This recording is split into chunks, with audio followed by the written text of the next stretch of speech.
വീണ്ടും ഒരു മത്സരത്തിന് ഇല്ലെന്ന് ആവർത്തിച്ച് മാണി സി കാപ്പൻ. 16,000-ൽ പരം വോട്ടുകളുടെ ഭൂരിപക്ഷത്തിൽ ഇത്തവണയും വിജയിക്കും. 10 വർഷത്തിന് ശേഷം പാലായിൽ നിന്നും വീണ്ടും ഒരു മന്ത്രി ഉണ്ടാകുമെന്ന് പ്രതീക്ഷിക്കുന്നതായും കാപ്പൻ അമൃത ന്യൂസിനോട് പറഞ്ഞു. സംസ്ഥാനത്താകെ പോളിംഗ് ശതമാനം ഉയർന്ന ഒരു രീതിയാണ് നമുക്ക് കാണാൻ കഴിഞ്ഞത്. പാലായിലും അതിൻ്റെ ഒരു പ്രതിഫലനം ഉണ്ടായിട്ടുണ്ട്. പാലായിലെ UDF സ്ഥാനാർത്ഥി മാണി സി കാപ്പൻ നമ്മോടൊപ്പമുണ്ട്. പാലായിലും പോളിംഗ് ശതമാനം ഉയർന്നിട്ടുണ്ട് 2021 അപേക്ഷിച്ച് നോക്കുമ്പോൾ. അപ്പോൾ എങ്ങനെ കാണുന്നത്, എത്രത്തോളം പ്രതീക്ഷയുണ്ട്? മുൻപ് ഒരു ഭൂരിപക്ഷം പ്രവചിച്ചിരുന്നു, ഇനി അതിലും മുകളിലേക്ക് പോകുക, കണക്കെടുപ്പുകളൊക്കെ എന്തോരെയായി? അല്ല, ചെറിയ ഒരു വ്യത്യാസം ഇവിടെ വന്നിട്ടുള്ളൂ. കഴിഞ്ഞ തവണ 74.8 ഒന്നുണ്ടായിരുന്നു, ഇപ്പം 75.2 എന്നാണ് പറഞ്ഞത്. ആ ഒരു ചെറിയ ഡിഫറൻസേ ഉള്ളൂ. ഇതൊരു 1,33,000 വോട്ട് പോളിയുമായിരിക്കും.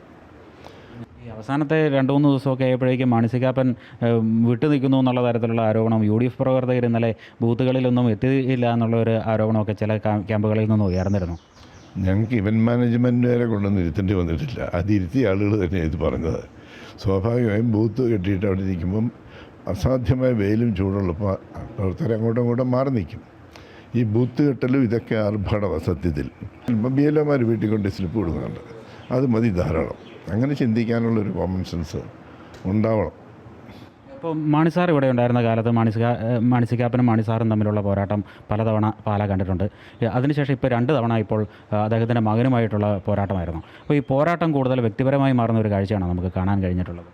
അല്ല, മാണി സാറുമായിട്ട് ഞാൻ പോരാടിയിരുന്നു. അദ്ദേഹവും മാന്യത കാണിച്ചു, നമ്മളും മാന്യത കാണിച്ചിട്ടുണ്ട്.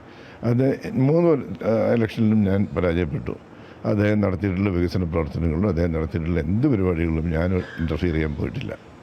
എല്ലായിടത്തും സഹായകരമായൊരു നിലപാട് എടുത്തിട്ടുള്ളൂ. നല്ലതാണെന്ന് തന്നെ പറയും, മോശമാണെങ്കിൽ മിണ്ടത്തുമില്ല. ഇവിടെ അതല്ലായിരുന്നു. ഇവിടുത്തെ വികസന പ്രവർത്തനങ്ങൾ വിഘാതം സൃഷ്ടിക്കാൻ ശ്രമിച്ചാണ് ജോസ് കെ മാണി. അത് അതേ സെൻസ് തന്നെ ഞാൻ പറയാം, തെറ്റാണ് ചെയ്തത്. ഒരിക്കലും ഒരു രാഷ്ട്രീയ പ്രവർത്തനം ചെയ്യാൻ പാടില്ല. അദ്ദേഹത്തിൻ്റെ പിതാവ് പണിതിട്ട് അപ്രോച്ചോടില്ലാത്ത പാലം പോലും തീർക്കാൻ നോക്കിയിട്ട് അതുപോലും സമ്മതിച്ചിട്ടില്ല.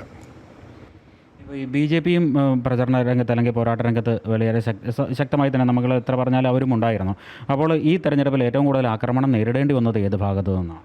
ജോസ് കെ മാണിയുടെ ഭാഗത്ത് തന്നെ. BJP എന്നെ ഒന്നും ആക്രമിച്ചിട്ടില്ല, ഞാനും അങ്ങോട്ട് ആക്രമിച്ചിട്ടില്ല. പിന്നെ അളമുട്ടിയാൽ ചേരയും കടിക്കുമെന്ന് പറഞ്ഞാൽ ചെറിയ കടി ഞാനും കൊടുത്തിട്ടുണ്ട്. മുൻപ് പ്രതിപക്ഷ നേതാവും രമേശ് ചെന്നിത്തലയൊക്കെ പറഞ്ഞിട്ടുള്ള കാര്യമാണ്, മാണി സി കാപ്പൻ ജയിച്ചു വരും, പാലായിക്ക് വീണ്ടും ഒരു മന്ത്രി ഉണ്ടാകും, 10 വർഷത്തിന് ശേഷം വീണ്ടും പാലായിൽ ഒരു മന്ത്രിയെ വീണ്ടും പ്രതീക്ഷിക്കാമോ? അവർ രണ്ടുപേരും പറഞ്ഞായിരുന്നു. പ്രതിപക്ഷ നേതാവും പറഞ്ഞു, രമേശ് ചെന്നിത്തല വന്നപ്പോഴും പറഞ്ഞു. സ്വാഭാവികമായി ഘടകകക്ഷി എന്നുള്ള നിലയ്ക്ക് നമുക്ക് അർഹതപ്പെട്ടാണ് കിട്ടുമെന്ന് പ്രതീക്ഷിക്കുന്നു.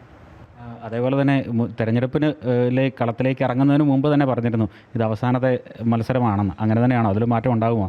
ഇപ്പോഴും ഞാൻ തീർത്ത് പറയാം, ഈ ഒരു തെരഞ്ഞെടുപ്പിന് ശേഷം 2031 ഞാൻ ഇനി ഒരു മത്സരത്തിനില്ല. അപ്പോൾ അത് പ്രവർത്തനത്തിനുണ്ടാകും, പക്ഷേ ഇലക്ഷന് മത്സരിക്കാനില്ല, എനിക്കത് വേണ്ടതായിരുന്നു. തീർച്ചയായും. അപ്പോൾ മുൻപ് തന്നെ മാണി സി കാപ്പൻ പറഞ്ഞിരുന്നതാണ് ഇവിടെ മത്സരിച്ച് റെക്കോർഡ് ഇടാനില്ല, ഇത്തവണത്തെ മത്സരം കൊണ്ട് പാലായിൽ നിന്നുള്ള ഈ മത്സരം അവസാനിപ്പിക്കുകയാണ് എന്ന് മാണി സി കാപ്പൻ മുമ്പ് സൂചിപ്പിച്ചിരുന്നു. ഏതായാലും വിജയിച്ച് വരികയാണെങ്കിൽ വലിയ ആത്മവിശ്വാസത്തിൽ തന്നെയാണ് മുൻപ് UDFൻ്റെ നേതാക്കൾ വാഗ്ദാനം ചെയ്തിരുന്ന പോലെ തന്നെ 10 വർഷത്തിന് ശേഷം വീണ്ടും പാലായിൽ നിന്നും ഒരു മന്ത്രിയെ വീണ്ടും പ്രതീക്ഷിക്കാമെന്ന് തന്നെയാണ് അദ്ദേഹവും നമ്മളോട് പങ്കുവയ്ക്കുന്നത്. പാലായിൽ നിന്നും ക്യാമറമാൻ ജിത്തുകൃഷ്ണനൊപ്പം പ്രശാന്ത് ജോസഫ്, അമൃത ന്യൂസ്.